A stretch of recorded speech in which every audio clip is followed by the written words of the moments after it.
Sitharaman serial October 17 நாளைக்கான எபிசோடில் என்ன நடக்கலாம் அப்படிங்கிறத ரிவ்யூவாக பார்க்கலாங்க. ராம் தனியாக நின்று யோசிச்சுட்டு இருக்காங்க. அப்போ சீதா மீரா 2 பேர் வராங்க. பாஸ், உங்கள் மேலே இருக்கிற அக்கறையிலையோ இல்லை அன்பாலேயோ அவங்க உங்களை ஹைதராபாத் போக சொன்னாங்கன்னு நினைக்கிறீங்களா அப்படின்னு சீதா கேட்க, எனக்கு தெரியலையே சீதாங்கிறாங்க ராம். தெரியாமையா வேண்டான்னு சொன்னேன்னு மீரா கேட்க, அதுக்கு ஒரு ரீசன் இருக்குங்கிறாங்க ராம். நீ ஏன் வேணான்னு சொன்னேன்னு அவங்களுக்கு காரணம் தெரியணும்ல, முகத்துக்கு நேராக சொன்னால் தானே அவங்களுக்கும் உரைக்குங்கிறாங்க மீரா. இப்படி மொட்டையாக சொன்னால் அவங்களுக்கும் கோவம் புரியுமாங்கிறாங்க மீரா. காரணம் சொன்னால் மட்டும் அவங்க மனசு மாறிடுமா? எப்போ சத்யனை கொலை பண்ண முயற்சி பண்ணாங்களோ அப்போவே என் மனசு உடஞ்சி போச்சு. நாங்கள் வீட்டை விட்டு வெளியே போனதே அந்த காரணத்துக்காக தான் அப்படின்னு ராம் சொல்ல, ஆமாம் மீராக்கா, நாங்கள் அதுக்காக தான் வெளியே போனோம். அங்கே போனதுக்கப்புறம் நான் அந்த சின்ன இடத்துல கூட நாங்கள் சந்தோஷமாக தான் இருந்தோம். அதுக்கப்புறம் இந்த வீட்டு பக்கமே வரக்கூடாதுன்னு தான் முடிவு பண்ணோம். ஆனால் மாமாவுக்கு இப்படி ஆகும்னு நான் கொஞ்சம் கூட எதிர்பார்க்கல. பாஸ் ரொம்ப பயந்துட்டாங்கன்னு சீதா சொல்ல, ராம் அப்பாவுக்கு ஒன்றும் ஆகாது, நீ பயப்படாதேங்கிறாங்க மீரா. அதுக்கப்புறம் ராம் அங்கேருந்து போயிடுறாங்க. என்ன சீதா, ராம் ஒன்றுமே சொல்லாமல் போகிறான் அப்படின்னு கேட்க, அதான் சொன்னாரேக்காங்கிறாங்க சீதா. இல்லை, ஹைதராபாத் போகிறத பற்றி எதுவுமே நம்மக்கிட்ட கூட சொல்லலை. ஒருவேளை உன்னை விட்டு போக மனசுலையும் அப்படின்னு கேட்க, பாஸும் அவங்க அப்பா மாதிரியே தான், எதையும் வெளிப்படையாக சொல்ல மாட்டாங்க அப்படின்னு சொல்ல, நீ வெளிப்படையாக கேட்டிருந்தா அவன் சொல்லியிருப்பாங்கிறாங்க மீரா. அக்கா எங்கே போயிட போகிறாங்க, தூங்குறதுக்கு எப்படியும் வந்து தான் ஆகணும், அப்போ கேட்டுக்கிறேங்கிறாங்க.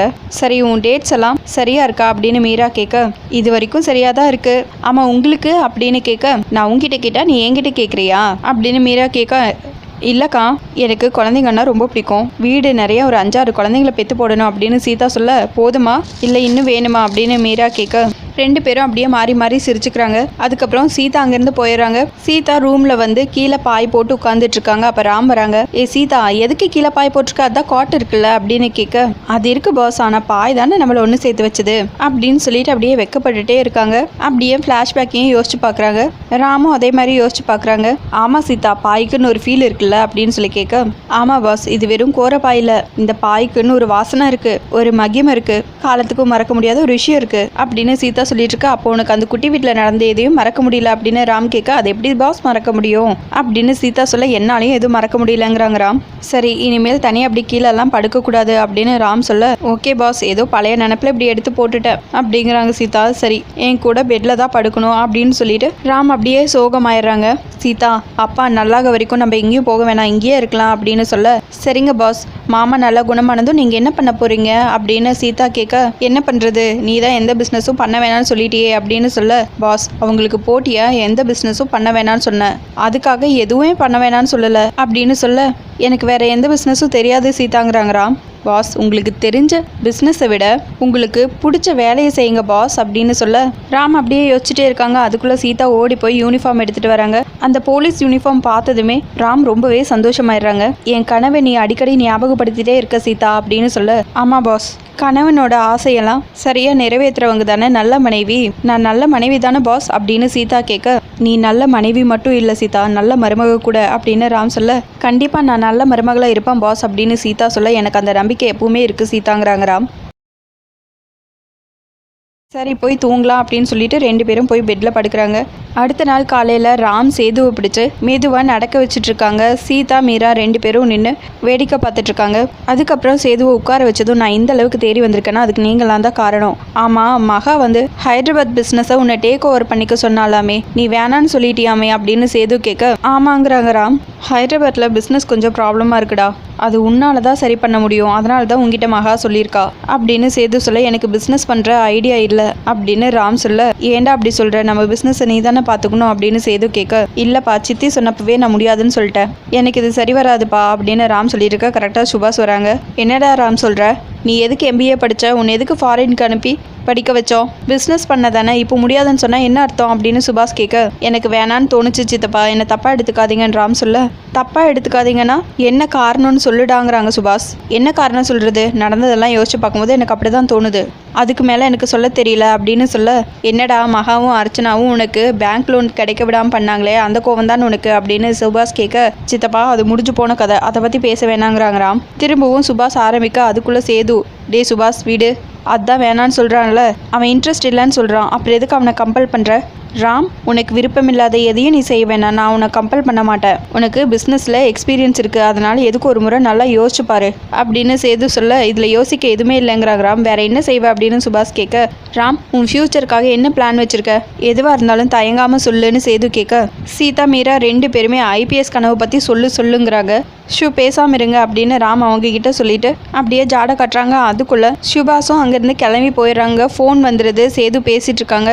ராம் தனியாக சீதா மீரா 2 பேத்தையும் கூட்டிகிட்டு வந்து ஐபிஎஸ் ஆகிறது என் கனவு தான், அதுக்குள்ளே சொல்லுங்கிறீங்க, அப்பா இந்த நிலைமையில விட்டுட்டு நான் என்ன பண்ணுவேன் அப்படின்னு ராம் கேட்க, இல்லை பாஸ், சேது மாமா உன் ஃப்யூச்சருக்கு என்ன பண்ண போகிறேன்னு கேட்குறாரு, அதனால தான் அந்த சான்ஸை மிஸ் பண்ண வேணான்னு சொல்ல சொன்னேன் அப்படின்னு சீதா சொல்ல, அப்பாவை இந்த நிலைமையில விட்டுட்டு போக முடியுமா, அப்படியெல்லாம் எதுவுமே தேவையில்லைங்கிறாங்க ராம்.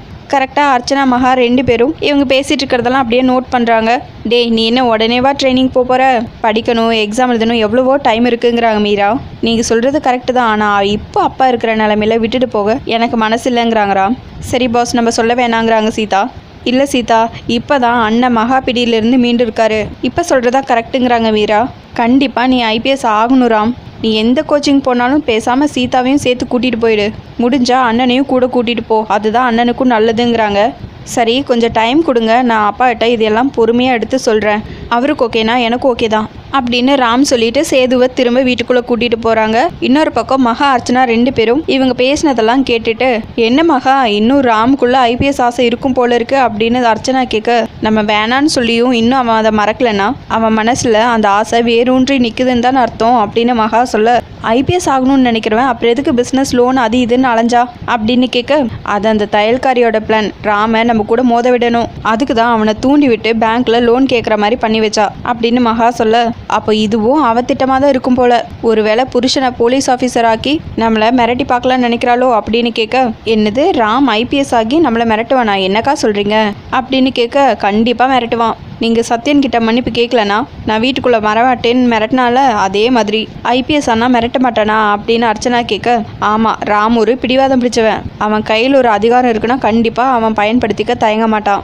சித்தின்னு கூட பார்க்க மாட்டான் அப்படின்னு மகா சொல்ல, ஆமாம் மகா, வளர்த்த பாசம்லாம் வாய் வரைக்கும் தான், பொண்டாட்டி முகத்தில் அப்படியே மூழ்கி போயிருக்கான், இதை இப்படியே விடக்கூடாது, பேங்க் லோன் கிடைக்காம தடுத்த மாதிரி இந்த ஆசையும் மண்ணள்ளி போட்டு மூடிடணும், மறுபடியும் அது முளைக்கவே கூடாது அப்படின்னு அர்ச்சனா சொல்லிட்டு இருக்க, இல்லைக்கா ராம்க்கு இன்னும் ஐபிஎஸ் ஆசையை அதிகமாக தூண்டணும் அப்படின்னு மகா சொல்ல, என்ன மகா நீ, ராம் ஐபிஎஸ் ஆகிட்டா அந்த தையல்காரி ஜெயிச்ச மாதிரியும் நம்ம தோத்த மாதிரியும் ஆயிரும்ல அப்படின்னு அர்ச்சனா சொல்ல, இல்லைக்கா ராம் ஐபிஎஸ் ஆனால் அதுக்கு நமக்கு தான் நல்லது, அந்த தையல்காரி நம்மளை ஜெயிச்ச மாதிரி தோணும், ஆனால் நிஜமான வெற்றி நமக்கு தான், ஸோ ராம உடனே ஐபிஎஸ் ட்ரைனிங்க்கு அனுப்பி ஆகணுங்கிறாங்க மகா.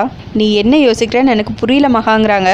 ராம் ஐபிஎஸ் ஆகிறதுக்கு நான் ஃபுல் சப்போர்ட் பண்ண போகிறேன் அப்படின்னு சொல்ல, என்ன மகா சொல்கிற, சும்மாவே அந்த தையல்காரையே ஆட்டம் போடுவா, இதில் ராம் ஐபிஎஸ் ஆகிட்டானா அவள் ஆட்டம் தாங்க முடியுமா அப்படின்னு அர்ச்சனா கேட்க,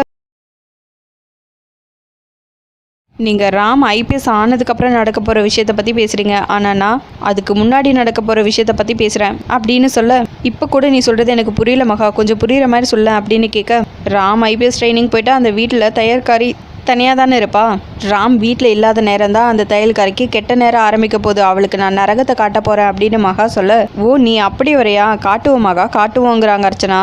ராம் ஐபிஎஸ் ஆகி திரும்ப வரும்போது தையல்காரி இந்த வீட்டில் இருக்கக்கூடாது அப்படின்னு மகா சொல்ல, நீ சூப்பர் மகா, வேற லெவலு அப்படின்னு அர்ச்சனா சொல்லிட்டு இருக்க. சரி அவங்க வராங்க, வாங்க நம்ம உள்ளே போகலாம் அப்படின்னு சொல்லிட்டு 2 பேரும் சேர்ந்து உள்ளே போயிடுறாங்க. அதுக்கப்புறம் சேது உள்ளே உட்காந்துட்டு இருக்காங்க. சீதா மீரா 2 பேரும் சேது கிட்ட போகிறாங்க.